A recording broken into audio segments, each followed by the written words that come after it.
Bismillahirrahmanirrahim. Assalamualaikum warahmatullahi wabarakatuh. Nama Ane Fikri Putreski dan video ini dibuat dalam rangka jawaban atas UAS morfologi untuk kelas 5B pada Prodi Tarjamah Fakultas Adab dan Humaniora yang diampu oleh Dr. Zamzam Nurhuda M.Hum. Oke, langsung aja kepada jawabannya. Untuk jawaban nomor pertama, ini adalah perbedaan antara morfem dan alomorf serta morfemis. Keseluruhannya merupakan hierarki, maksudnya urutan dalam bahasa Arab, di mana morf ini menempati satuan terendah dalam unit gramatikal seperti tak dalam ijtama'a. Sedangkan untuk morfem itu merupakan satuan kata kecil namun memiliki makna, seperti ya, seperti huruf ya pada fiil mudhari.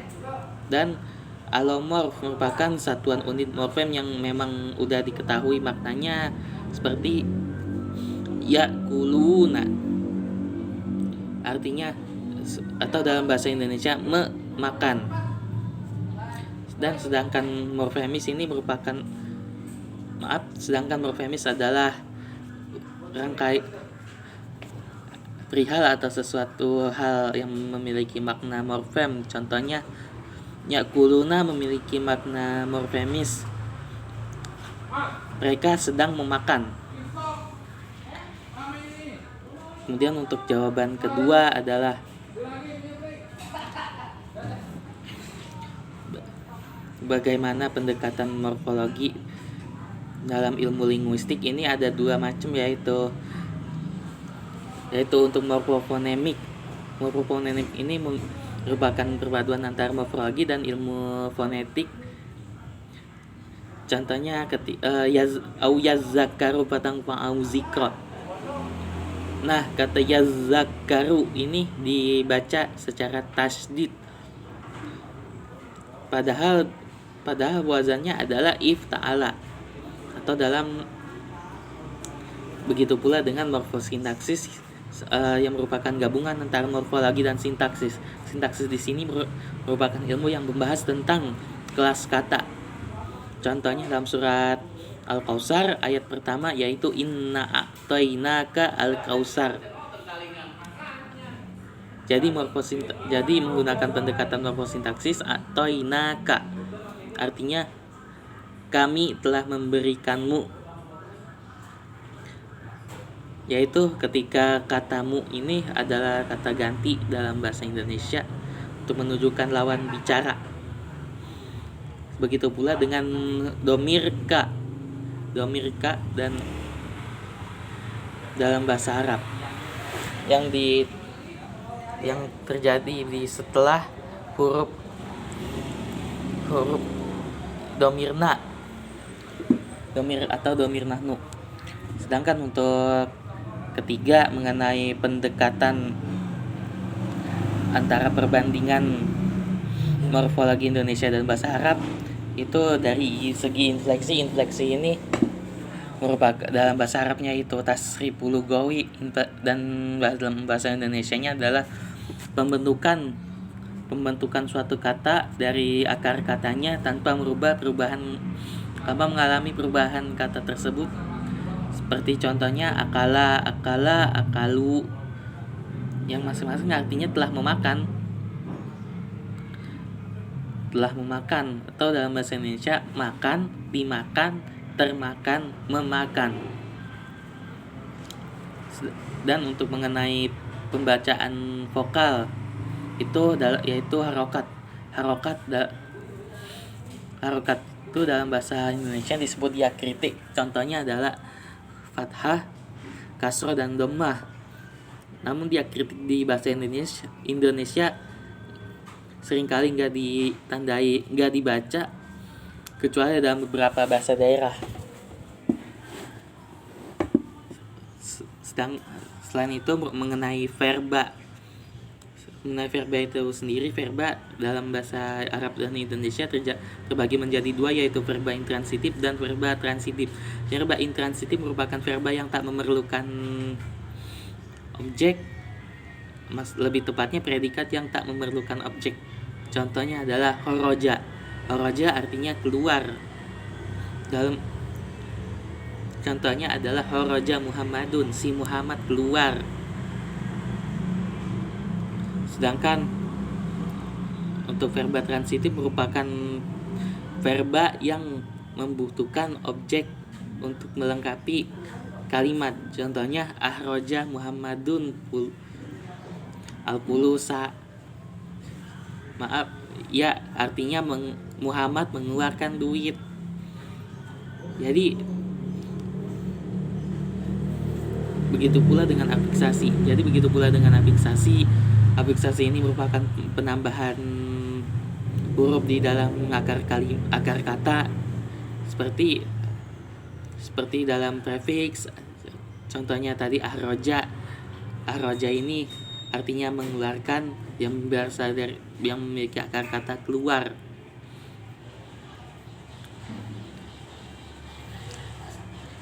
Dan begitu pula dengan kata sufiks. Sufiks ini biasanya dipakai dalam domir. Contohnya dorob tuka, aku memukulmu, dan sufiksnya adalah huruf ta dan kaf untuk menunjukkan domir. Dan untuk infliks, yaitu dakhilah, merupakan imbuhan kata yang berada di tengah-tengah. Contohnya fa'ilun, tawilun dalam pola fa'ilun, yaitu tawilun. Infliks di sini adalah huruf ya, artinya panjang. Sedangkan untuk jawaban nomor 5 adalah partikel yang bisa dimasuki verba dan nomina. Menurut buku Jurumiyah, yang biasanya dimasuki verba dan nomina itu, untuk verba disebutkan fiil dapat diketahui dengan qad, ta, sin, saufa, dan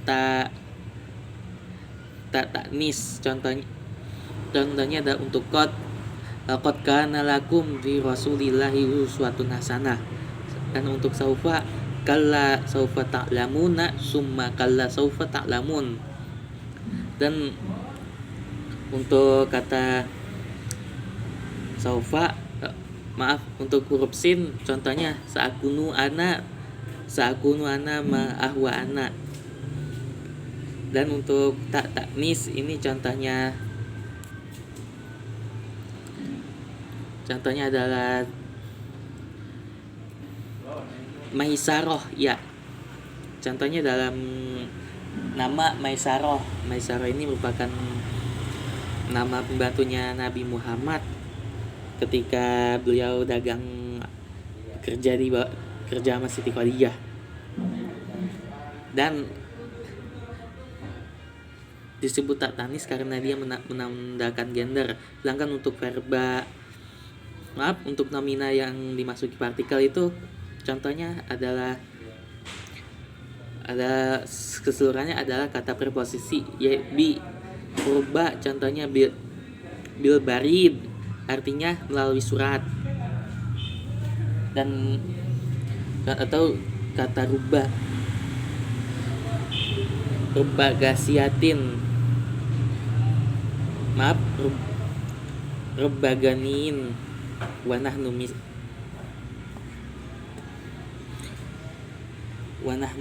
wa kasiyati wa ariyatin, artinya mungkin dia bisa berpakaian, mungkin dia bisa telanjang.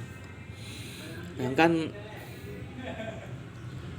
untuk mengenai partikel bagi Anis sendiri adalah partikel merupakan kelas kata yang masuk dalam susunan utama bahasa Arab selain dari fiil dan isim. Partikel merupakan satuan kata yang independen, artinya kata itu nggak memiliki keterkaitan antara isim dan fiil.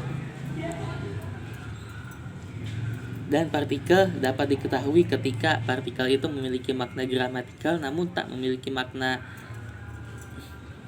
dasarnya. Contohnya hal sebagai kata istifham.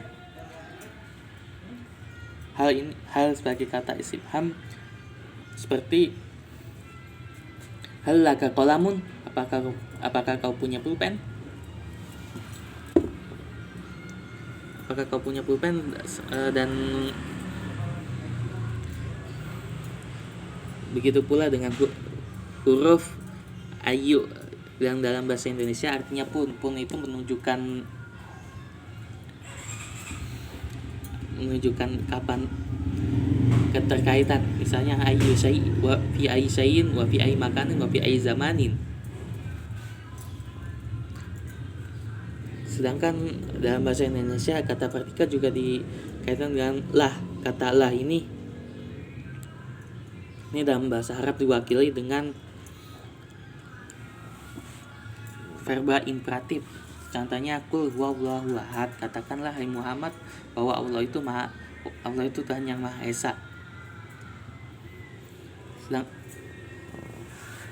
Begitu pula dengan kata la. Kata inna ini menguatkan kata. Contohnya innal insana lafi husrin, artinya sesungguhnya manusia itu berada dalam kerugian. Di sini posisinya Allah menguatkan argumen dalam surat Al-Asr bahwa manusia yang biasanya berada di waktu asar itu akan selalu berada dalam kerugian. Disambung dengan illal ladzina amanu wa amilus solihati wa tawassaw bil haqqi wa tawassaw bis sabrin. Kecuali orang-orang yang melakukan kebajikan dan orang-orang yang beramal soleh serta mengingatkan kepada kebenaran.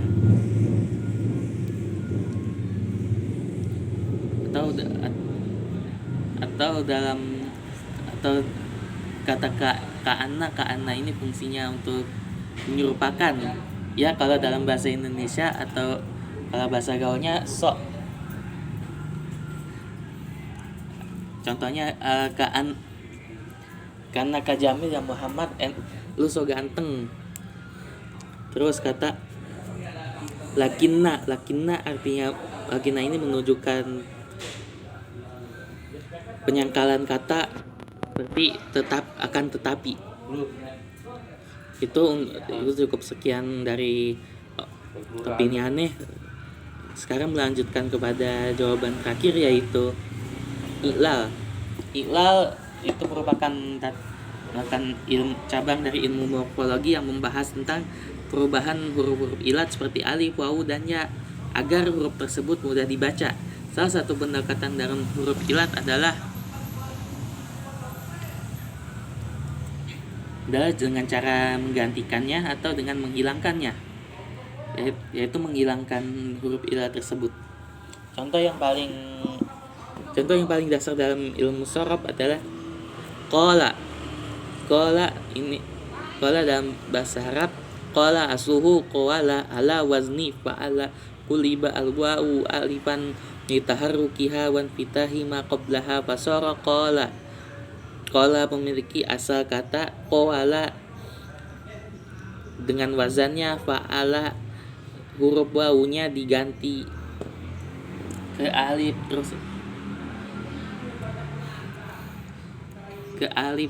terus harokatnya dipindahin ke fa', ke huruf sebelumnya yaitu qaf, jadinya huruf qala. Atau pula dalam ba'a, asal katanya baya'a wazannya fa'ala, kuliba ya'u alifan litaharrukiha wan fitahi ma qablaha fasara ba'a. Huruf ya-nya dihapus, huruf nya diganti ke alif, terus harokatnya dipindahin ke huruf sebelumnya yaitu ba, jadinya ba'a. Oke, cukup sekian penjelasan jawaban atas UAS Prof pagi ini. Kurang lebihnya mohon maaf. Wabillahi wa taufiq wal hidayah. Ila liko. Wabillahi taufiq wal hidayah. Wassalamualaikum warahmatullahi wabarakatuh.